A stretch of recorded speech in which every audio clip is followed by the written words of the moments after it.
A session today. I'll be meeting with Justin Elbert, who is an executive director within the communications department. Klein ISD recently passed a bond last school year in which we went through, as a principal of the building, an extensive process in terms of how the bond originated and the things that we needed to have within the bond. The process needed to get the community support, including those who may not always see the why for the needed additions, and basically how communications took on that entire process and controlled it throughout the entire election timeframe, and ultimately got it passed. And so I'm interested to hear some of the strategies that they used to make this a successful venture.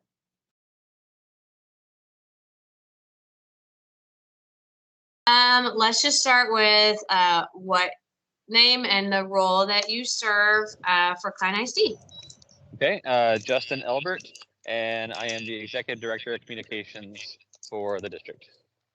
You. All right, so for the purpose of today, this is really all about the bond referendum, very fresh in our minds, but with the role that the classes I'm taking, it's really to understand like the details behind these huge initiatives that end up creating mass change for the district, for the kids, for everyone. And so just kind of keep that, I guess, let it kind of frame your Sure. question. So initial process. So what was the initial process to even start talking about a needed bond referendum? So the district is always, kind of going through this facilities planning, kind of this loop they go through. So they're always looking at facility planning, and as soon as you build a building, you put on a timeline what the half-life is of those things inside of it: ACs, chillers, roofs, things like that, and then like the building itself. And then that coming out 25, 35 years after a building is built, you're gonna have to go in there and make some needed changes. So those things happen for all facilities. And, once you are coming to the end of a bond building construction phase, so we were from the 2015 bond, we were about 5 years in, and we started conducting an official facilities audit of all the facilities in the district, and then also looking at like zoning patterns and like how has the district grown in 5 years, or 6 years or so. And then you start compiling a list of these are the musts, these are the would-be nices, and these are like the stretch goals, basically. And so your must-haves are your buildings that are in disrepair or need fixing now to be safe or habitable. And then it'd be nice to have to be like, your new school here to alleviate some zoning issues, some overcrowding issues. And then your stretch ones are like your performing arts centers, new stadiums, things like that. And so that's kind of like how the process starts. Okay. And is the school board or the superintendent, are they leading that initiative, or who basically is taking the process?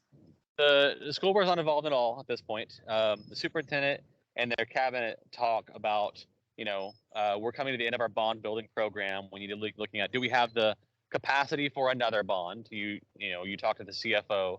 Is there capacity in the tax base for that? If so, how much of a taxing ability do we have? What is our community capable of supporting? And then what is the current facilities audit say we need?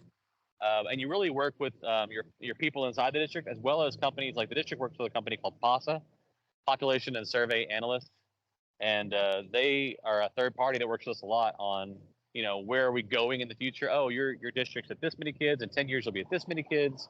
And so the superintendent kind of leads that work and passes it off. Once they kind of go down the road of we are taking the first steps and doing the official facilities audit, we're doing the official steps and like looking forward to a bond, they'll pass that off to like Dana and our team to like actually take the lead from there.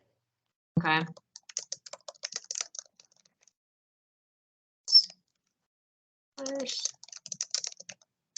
So then her role throughout the process, once it's been decided that this is a go, Obviously, I know firsthand, kind of how campuses played a role in Sure. the communication piece. But in terms of the outside piece, was the superintendent as involved externally, like with the community, and like, did we put something Yeah. in like the paper? Like, what does that kind of look like? The superintendent's role is to tell the story of the current state of the district and then inform the facts. They aren't really allowed to talk about the why. They aren't allowed to say anything about like, oh, our district's so overcrowded. They can say some things like Mhm. that, but there's so many rules surrounding what a superintendent can and cannot say. So the superintendent really just kind of acts as that like talent collector around them to kind of talk to groups and things about like bringing that big draw. So they show up and they talk about the fact that Klein ISD is having a bond. This is the election dates. You need to register. Everybody should vote. That's what they can publicly say. And then you have your other people, your chief of staffs, your chief of communications, like that. They can talk about, well, here's the why behind why we call the bond. Klein ISD is at this many kids enrolled. In 5 years, we'll have this many kids. We're overcrowded here. Blah blah blah. But nobody that's ever on staff can ever say we need to vote for. But we can Mhm. explain. Other people can explain the why. The superintendent's really kind of bound by just facts based. Now, if people can infer a why based on the superintendent talking about how overcrowded we are, then that's on them. But the superintendent can't say we need this bond because. Cannot influence any vote. Yeah. But they can certainly, and all superintendents do and should, always influence everybody to register and vote. Everybody should vote. That's always our thing. Like, all of you need to vote. All of you must vote. You should vote on this election. Everybody needs to have their voice said. So the superintendent really acts as a champion for voting. And then the other surrogates act as the champion for the why. Why was the bond called? All right. So when they decide that number, obviously it goes back to what the third party organization, right, determined that we're going to need Yeah. in terms of tax elevation. And is it always a big number that we like then decide on what that would equate to with increase? Or So, I mean, the 2015 bond, when we did that one, we actually came back with about $900 million, and that bond actually sold for 600 something. And so, or it was actually, no, 498, I think it was. So the tax base just couldn't support that big of a bond at that moment. There was a downturn in the economy, things were happening. So a lot of our items that PASA, the facilities study, said, hey, you got to do these things right now. We just could not afford the taxing base. Because you don't want to raise people's taxes by that much. And so right. we had to push off a lot of those things down the road, kick the can basically. And we had that $498.1 million bond. And then when this bond came up, we had all those objects we'd kicked down the curb, right? That came up on this one.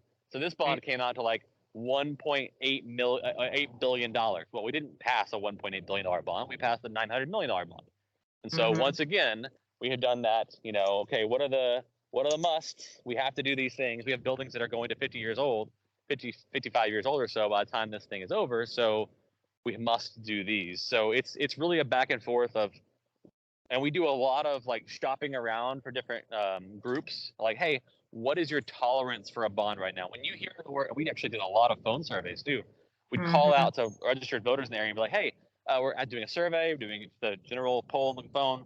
Well, I'm going to tell you some, phrases and like, tell me what your response is to it. So like, if Klein ISD was calling a $1.6 billion bond, what is your initial thoughts? And so we'll do like some polling like that. And then would your initial thoughts be different if Klein ISD called a $900 million bond? And so we do a lot of the polling that way to kind of get a feel for the community. And then that also in turn like tells us, okay, we want to have a $1.8 billion bond, but the support really isn't there right now. So we're going to have to limit ourselves to 900. And we actually had a $1.1 billion bond. And then at the last second, we pulled it and did a $900 million bond just because we thought, with the current climate happening and people being so negative, that we didn't want anybody to say we had a $1 billion bond. And so we took that away from them. We just said, oh, it's $900 million. So when they like showcase, like 900 million, clearly people think there's no way a school district can use or require that amount of money, right? They think that's Yeah. exceed. There's so much money. How does communications, I mean, I saw within our entities how that was communicated. How do you get that across to somebody who has no kids in education, they're just happen to live in Klein ISD, and you're telling me I need, like, how do you get those people on Well, yeah. board So when they're people are not really passionate concerned about with, education? yeah, they're really concerned about a few things. So if they're concerned with education and they love education, then we don't have to sell them at all.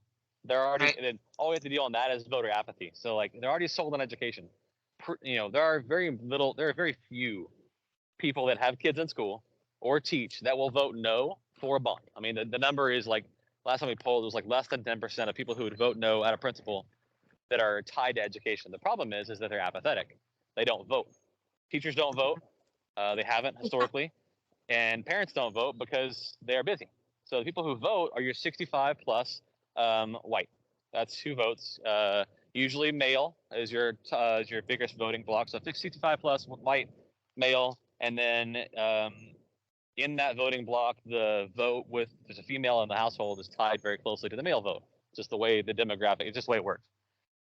So we talk to those groups specifically, and when we talk to them, it's usually centered around what is your tax burden going to be, and tied to your home value. And so that really is it. If you can talk to people about, look, the district's going to be able to tax, I mean, the money's already there, because your home value has gone up. All we're asking is your authorization to tap into that fund. And that's how we kind of sell it to those people and just say, look, we're not raising your taxes. Your tax rate won't go up. Or if your tax rate goes up on this side, we can drop it on this side. Or we try to talk to them about just that, taxes. And it's sad, but we don't sell them on the cute kids' faces. We don't sell them on what's going to do for schools. We just sell those groups on, hey, here's the taxing burden that you are going to undertake if you vote yes for this. And we try to tie things like, hey, did you know 65 plus people, when you're in an event, y'all all get free athletics tickets. So yeah, if you vote for this, if you vote for that stadium, that new stadium, and athletics center and the academic center and the fine arts center, you're all going to get free entry. So think about that. We're going to raise your taxes by, a cent. So you're going to pay $50 more per year, but you get free tickets for everything. Mhm. So we try Where to was talk to that them about that. communicated? I don't remember seeing that. We didn't put it anywhere. We talked to those groups, like we sent mailers out to the 60. Okay. We talked to those people directly, at their homes or their clubs, and we sent mailers out just to those people. It's really interesting. I didn't know that. Yeah.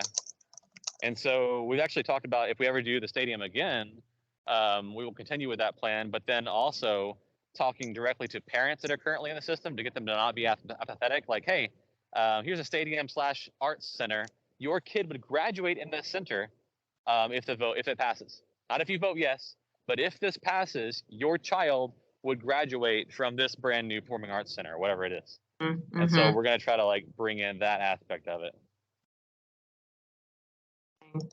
So this is just a sidebar, but I guess I didn't really understand, how much. I know that you guys played a big role in all of this, but technically, I mean, communications is leading the everything. charge, Yeah, 100%.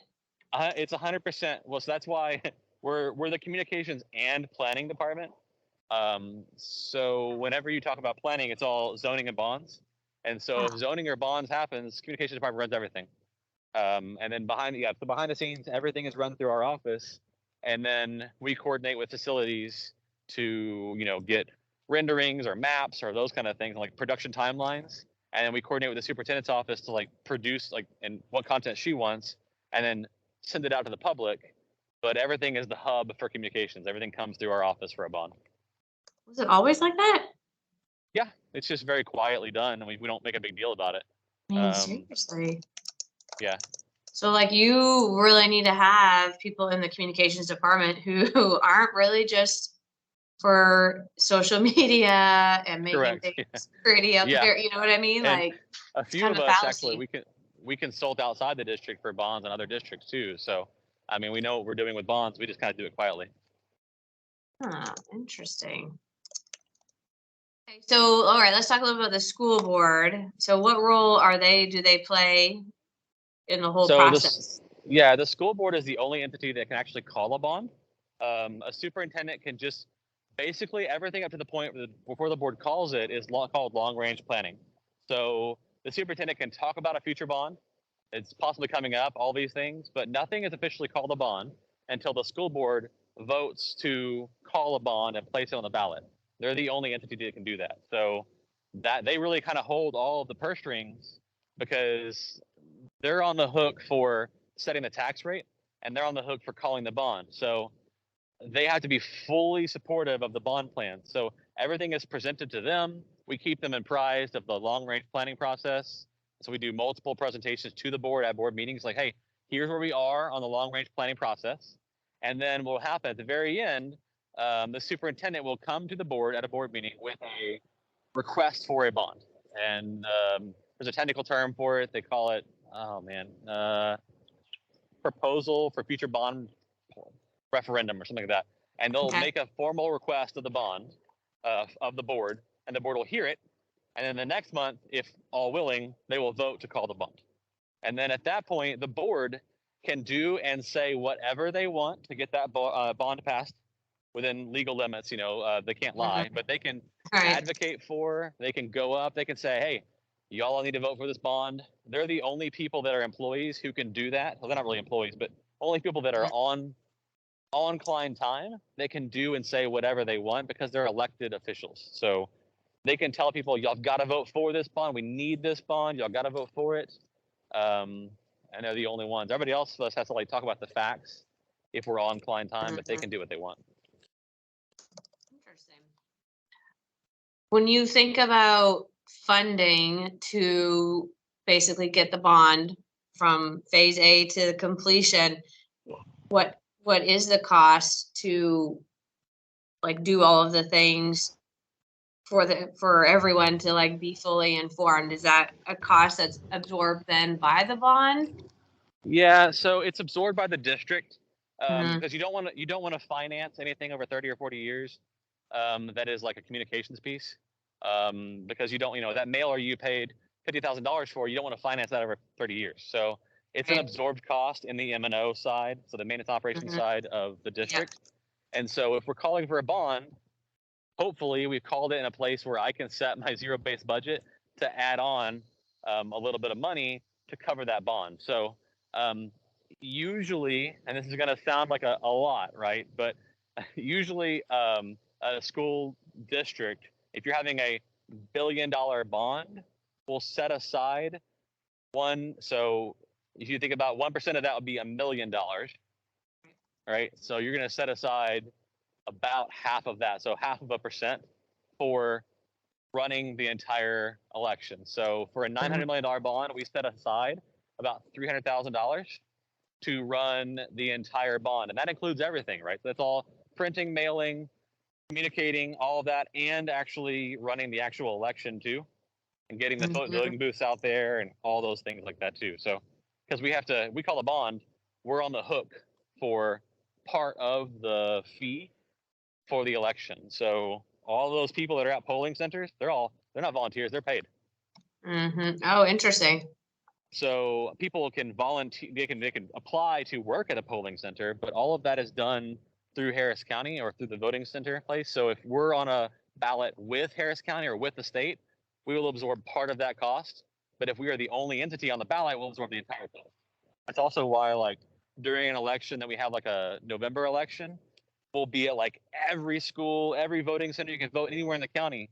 But if it's like a bond election where it's just us calling it, well, if it may only be at a certain places. You may only be able to vote Mhm. at certain locations because Is we that like can't afford to run everything. was that like the TRE? Were we on with Yeah. someone else? Or was it just So us? no, the TRE was just us. We were the only ones on the ballot. Yeah. So for the TRE, we only had locations in certain places to vote. So, Right. but this past bond, we were on with multiple other agencies, and so there was Mhm. multiple places to vote on that bond. Okay. All right. So if you think about a timeline that you kind of defined, are you looking at like a year from initial discussions to actual voting? Is that 'Cause I mean, there's so many factors included. Is that more like 3 years. more like 3 years? Yeah, I guess if you're thinking Yeah. we've been talking about this since 2015, hey, we Yeah. don't have enough money with what we just got, so let's start talking about the So- next one. Yeah, so we started in the so Dr. McGowan came on, and then I can't remember we were the summer of 2019. Okay. No, that would have been the summer of summer of 2019 is 2020. when we started like having Yeah. like official discussions about long range planning and things. And then we came through, and then spring of 2020 we had COVID, and then we came back, and then all throughout the year we were talking more about planning, and so it kind of happened through the COVID era. Mhm. But we were about 3 years out from when the voting happened. About 3 years back is how far we go, and like you start laying the groundwork. So you may have seen a lot of things starting to happen about 3 years ago about like building the community up with like Klein, Texas, and then like Klein family, and like building up our 65 plus base and doing like old folks events and the gold card and athletics, Mhm. AAA. The AAA campaign started 3 years ago. We started doing athletics and arts and academics, and that's all Mhm. laying the groundwork. When you do call a bond, people go, "Man, Klein SD's so great. We should give them more money." Yeah. So it's not. Have you seen districts that haven't taken this time, that honored it, and had a bad negative result, and it's because they went too fast? I've seen ones that have gone too long, and I've seen ones that have gone too short. I mean, it kind of Mhm. is. It really relies on your community. We had to do the reason why we had to go 3 years out is because we failed the TRE, and everybody had this in their mind that Klein ISD does not pass bonds because everybody thought the TRE was a bond, and they didn't understand. And then Brett got up there and talked about if this TRE fails, we're going to have to cut people. Like people are going to lose their jobs. And then what happened? We didn't do that. There was a lot of discussions about like, okay, guys, like the TRE failed. Now we got to follow through on what we said, and nobody wanted to cut jobs because those are people. Those are our people, like are part of our client family. So everybody started cutting back, and like the district instituted zero-based budgeting, and started really trimming the fat off of everything we were doing, and made do. We stopped hiring people. We dealt with people through attrition. We didn't hire a lot of. We had a hiring freeze at central office, and so we didn't have to cut people. But the community didn't see all that, so they just saw, well, the district told us they were going to cut people. They didn't, and so they don't need our money. And so we had to do a lot of work on the trust side of things to get people to trust us again. So we had to go 3 years out. I'm working with a district right now that didn't go 3 years out and just called the bond just recently, and their bond is in November. Wow. Wow. And yeah, and they're going out 4 months. And so, but they don't have a trust problem in their community, and they're growing like crazy. And they passed every bond in the past 4 bonds like 90%. So a little different. Absolutely. Interesting. Okay, so some of these other ones are we kind of talked about it, like troubleshooting. Is there any troubleshooting that has to happen along the way? Do you ever like go to one of those meet and greets, right? And we just deal with the most awful people, Yep. right? Who just have so much negativity. How do you, because they're very public, right, about their opinions, and they'll just like let it rip. How do you then like intercept that and then do damage control? I mean, if they bring up, so we have to think about a lot of things that, like, do they have a lot of pull in the community? Do people listen to them? Do they have a big microphone? Like they can get a lot of people behind them, and money. Do they have backers? And so like somebody just spouting off as one of your hateful parents, when they're just spouting off about how this is terrible, blah, blah, blah, the school sucks. I don't care so much about them. But when somebody comes up who's like maybe a precinct chair or somebody who works for the, Republican Party, and they're like, oh, this is terrible, don't want to raise taxes, and they have the backing, then you kind of perk your ears up and you go, okay, what are they saying? And how do I refute that? You don't want to address their claims directly. We don't, because it gives them a lot more power. But what we'll do is we'll secretly release things to undermine their argument. Because they say Klein SD is just terrible. They've gone woke, and this is terrible, and they hate America. Great. Here's gonna come a lot of photos of our ROTC kids saluting the flags. Yeah. And so we'll do that kind of shadow campaign all the time. We're like, they'll talk about how terrible, Klein SD doesn't need this money because they're, bad with finances. Well, here comes a lot of stories about how we win all these finance awards. And Okay. so, yes, it's strategic of why that all happens. And, we'll hold on to really great things. We're sitting on 4 or 5 great awards right now. We haven't released. We're just waiting for somebody to say something about us that we can Mm-hmm. then pull that out and go, "Boop, here you go." And then just kind of, Actually, yeah. and so Okay, that's but kind of so how that like, works. how do you know to do that? Is it just because you guys like? What if it was or I'm looking at like, what if I like was in a role and I have like this brand new communications team and they're like, whoa, they don't Well, know I mean, they don't know these things. no, and that's where it comes like, if you have a brand new communications team, that's when you hire on a consultant that Okay. does the work that we do within the districts. You consult. So you have phone calls to the superintendent, kind of like we're having now, and the Right. superintendent asks a bunch of questions, and then you consult with her or him, and then you consult with the communications team. I mean, all communications teams pretty much have the capacity to do this. They may not have the experience. So a consultant is there to guide them through the first or second bond they do, to help them out, and then consultants keep up with all the latest trends. So how it is with education too. Like their teachers are great at their job, but they don't know about all the newest things sometimes. So Right. you Right. consult and kind of guide them. So superintendents aren't left alone. And then also, I mean, like if you're a superintendent and you're going to be going out for $1 billion bond, all these architecture firms are going to come at you and say, hey, we have a bond consultant. We'd love to set up with you. They would love to talk to you. I know you're going for a bond, and so we'd love to have our bond consultant talk to you and go through the process. They don't ever tell you have to use them, but it is an understood, like it's almost a quid pro quo thing. Like it's understood that they're going to put so much work into you, and then if they bid to be the designer of one of your schools, Take it. um, they're probably going to get one of the bids. Mm-hmm. So is that why some of some buildings are not by the same architect? Yeah, so we have different we have PBK, S&W, we have different architects, and like they'll all come out. And for us though, we're so big that like we literally can't, like PBK can't design all of our buildings because they just can't Mm-hmm. physically take that on. So when we Mm-hmm. were having multiple things, we had to go different architects.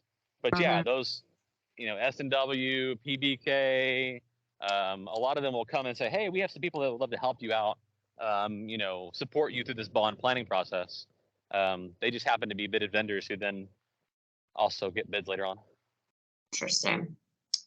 Okay, so in terms of information for the community, which platforms do you feel are the most effective versus least effective?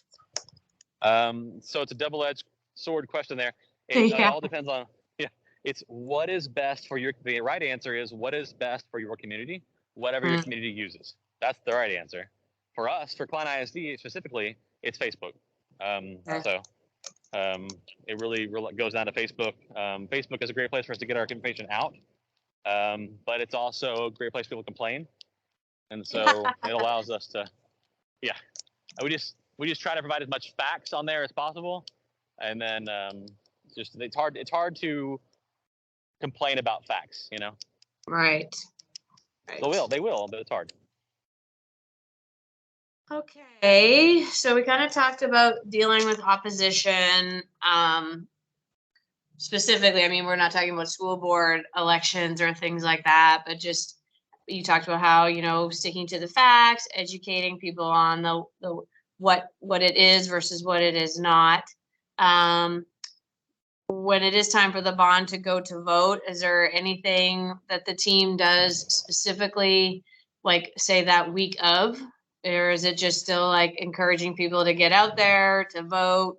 Any like things that you guys save, like you said, in your back pocket to reveal Yeah. really right up to that minute when they're gonna, say it's time, like So let's go. yeah, there's the W of the news release. So it's like this big, like if you drew a big W on your board, in your office. You're tall on the very top left, and then it comes down, and then it comes up a Okay. little bit in the middle, and it goes down, and it comes up at the end. So think about that if you placed it over the calendar for your early voting, and then your election day. So it's like right before early voting starts, a day or two before, you have a big push of media, press releases, news, updates, big stories about the district doing really well. All of that hits right before early voting starts. Big graphics about early voting, signs go up in the community, maybe at schools, and then you kind of stop talking a little bit and let it go through that week. And then you have a little bump the next week of early voting, and you say, hey, don't forget, early voting is still going on. We have the bond, just a little bit of push. and the little middle of that W goes back down, and then you ramp really up high right before election day, and you start, maybe your next mailer is going to hit the mail that weekend. You do text messages, phone calls. You do, people in the community walking the blocks, going to palaces. Okay. So that's kind of like that, the strategics like behind it. Interesting. I never heard of the big W. Okay. Yeah, it happens. Okay. You just don't notice it. I know. I'm learning so many things today that I can be like, nope, actually, this is the why, this is the how. Like anticipating along the way if things go wrong, is there ever, like, let's say you started the process, the board calls for it, it's happening, your community is like super not supportive. Can a district say, no, we're not going to vote? Nope. You call for the bond, it's on the election. Happening. Yeah, you make that, and that's why you do all this pre-work, talking to the community, building a long-range planning committee, have them poll their friends. You do straw polls of all the community you can to gauge that support beforehand, before you make a bad decision, because it costs money to call a bond, so you don't want to waste that money because the taxpayers don't like that. So Right. all that work's done on the prehand, the beforehand.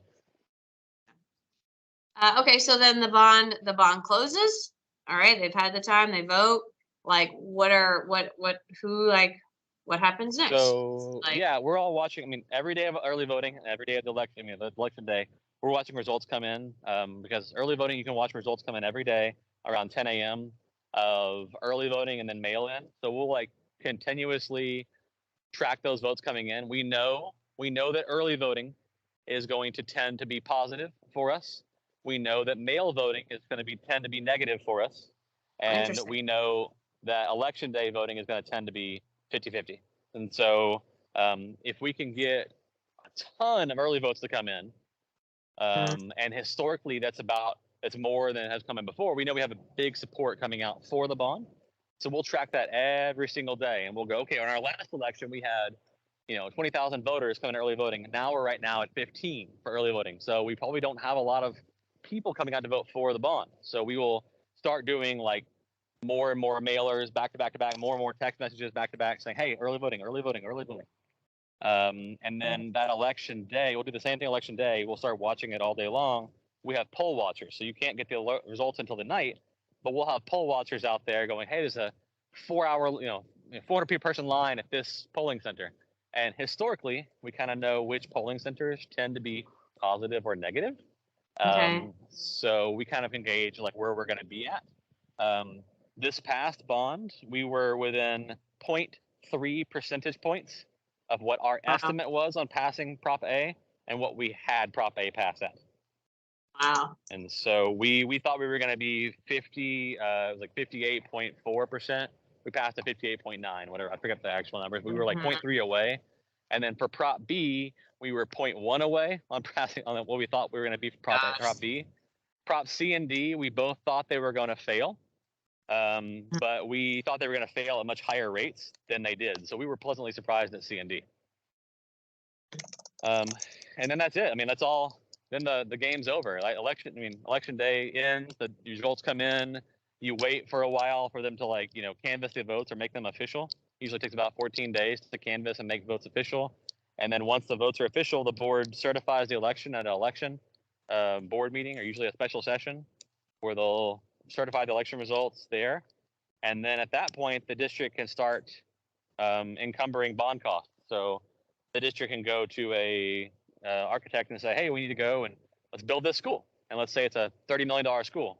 Well, the district doesn't have $30 million, so they will go to their bonding agency and then say, hey, we have voter approval to buy $1 billion in bonds, and we'd like to purchase $100 million in bonds from you. And so the district will purchase $100 million in bonding ability, and that will be added to our charge account, basically, for a school. Just 100 million. Yeah, no worries. And so we'll borrow this money. Just go build a school. And so the architect and the builder get paid right up front. Well, once it's done, they'll get paid and all that stuff. And then the district will encumber that cost over the next 30 years. So we'll then pay back that bonding agent over the next 30 years. And so basically, that's kind of need how it works. And the the people are, when you approve a bond, you're approving the district to raise the tax rate at any. And this is the scary part where people always get on us and like say bonds are terrible. When you pass a bond, you're not passing a bond for a certain rate. You're not, if we tell you the bond's going to raise by 2 cents, your bond or 0 cent raise, you're actually not passing that. When a person goes out to pass a bond, you're actually passing the district to raise your taxes unlimited to pay off that amount of money. But we're saying that we're not going to raise your taxes at all. But if the economy crashes and everything goes down and house values plummet into let's say it's $50,000 for a home instead of $500,000 for a home, and that bonding agent comes to you and says, hey, it's been 10 years and you owe us this payment, we have to look at it and go, okay, we told you we weren't going to raise your taxes. And then we have to decide, do we go into default or do we raise your taxes to the top limit? So that's why people get scared about bonds, because you're not approving a tax rate. You're approving the district to take that amount of dollars in bond, but to tax you at whatever rate it takes to pay it back. And so good districts plan in the future, and hopefully you never have to do that. But, Has it happened in your experience where they basically like, whoops? If a good CFO keeps their job because they tell you it's going to be a 3 cent tax raise, and they come back in 3 years and say, hey, I was being optimistic, it's actually going to be a 0% tax raise. And so like Dan is that CFO. He has come, and before him, we've had, God. Oh, what was his name? The little mustache. Tom. Yes. Tom. I can't remember his name anyway, but both like that. Dan is always like, hey, this is going to be a 0 to 3 cent tax increase. Came back, it's 0. And then actually came back and said, hey, just last night, they were like, we can actually lower the tax rate 18 cents. Wow. So the district's actually lowering the tax rate 18 cents.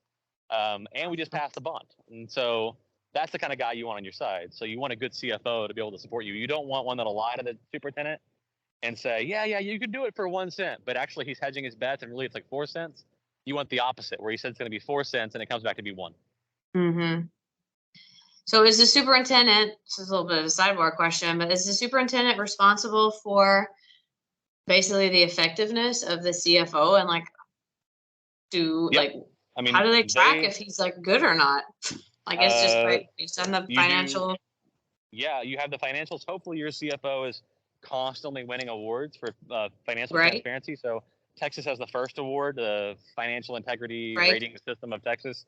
And so that award is basically a gotcha if you're just doing your job. So every CFO that just doing their job gets that award. So like if your CFO is not getting that award, you're like, okay, what's happening? You're not accounting. What's happening here?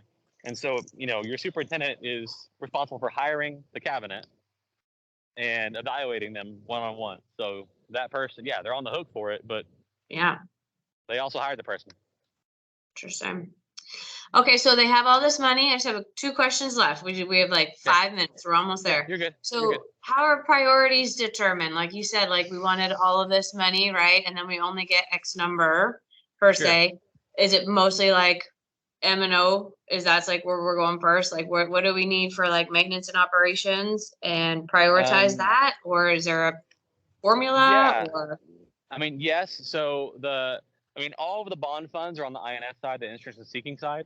But you're right. You can use bond funds to pay off M&O projects. Like usually we'd pay for like a brand new roof for a school out of M&O. Like it's just a standard cost.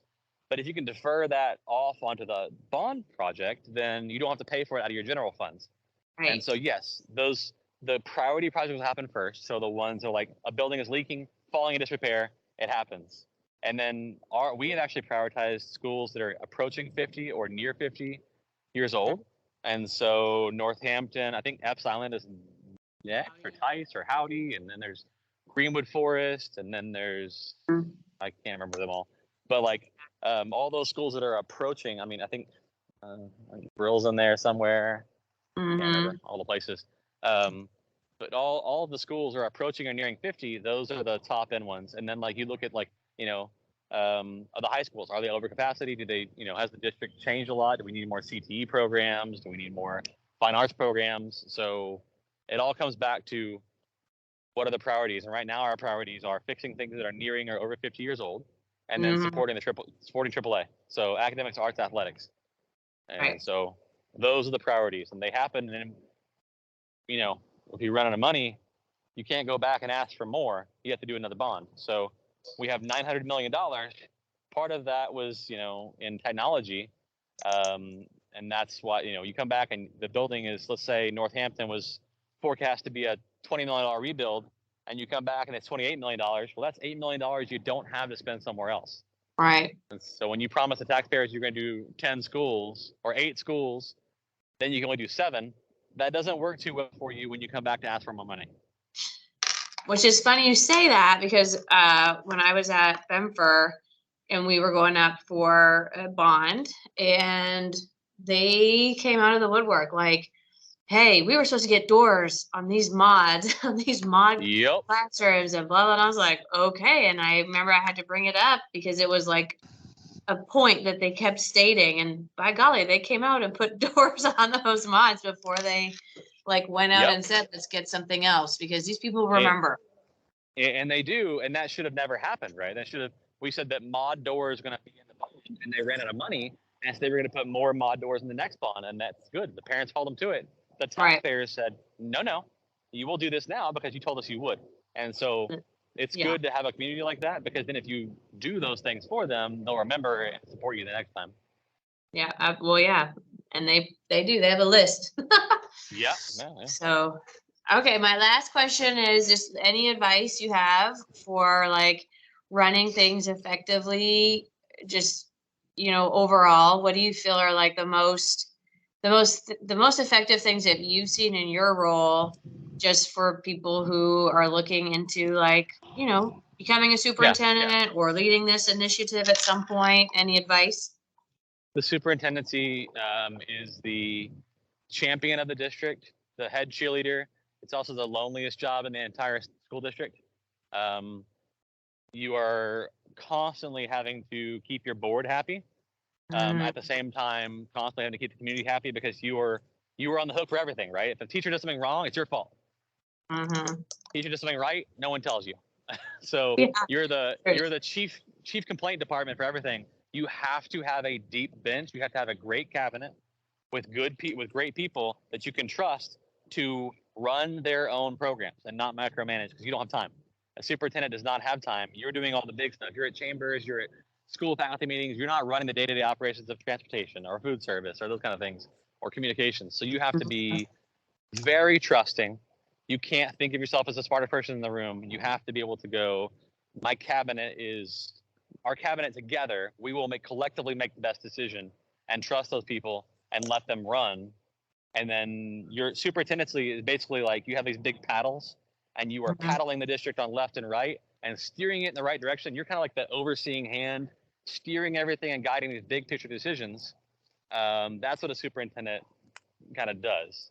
Steers the district's direction from a 30,000 foot, limit. Right. But they cannot do those small little changes on the ground. And so advice is to do that. Act like as in you have a huge system you're shaping, and you can't make little nimble moves. You have to make these big shaping moves that then support, the people on the ground to make those little nimble moves. Do you feel like they need to know, like as a principal, right? I always say like, I need to know everything. Like if somebody falls down the stairs, like I need to know. Yeah. Obviously you can't have that, right? When you're running a district. You can't, but you have to know everything that has to deal with people. So I always tell, if something's like a school bus breaks down the side of the road, I'm not telling Dr. McGowan. Like, right. No. But if that school bus breaks down the side of the road and a car, a bicyclist hits the back of it and breaks their neck and dies, which is what happened before. I remember at Glenlock.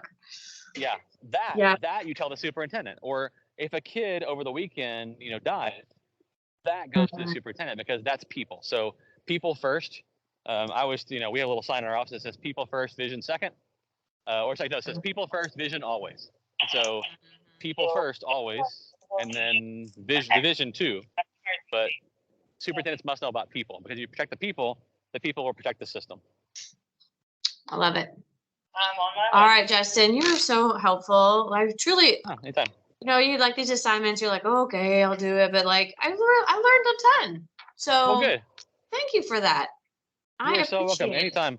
I wish you the best. All right, sir. Thank you, and I hope everyone is well over there.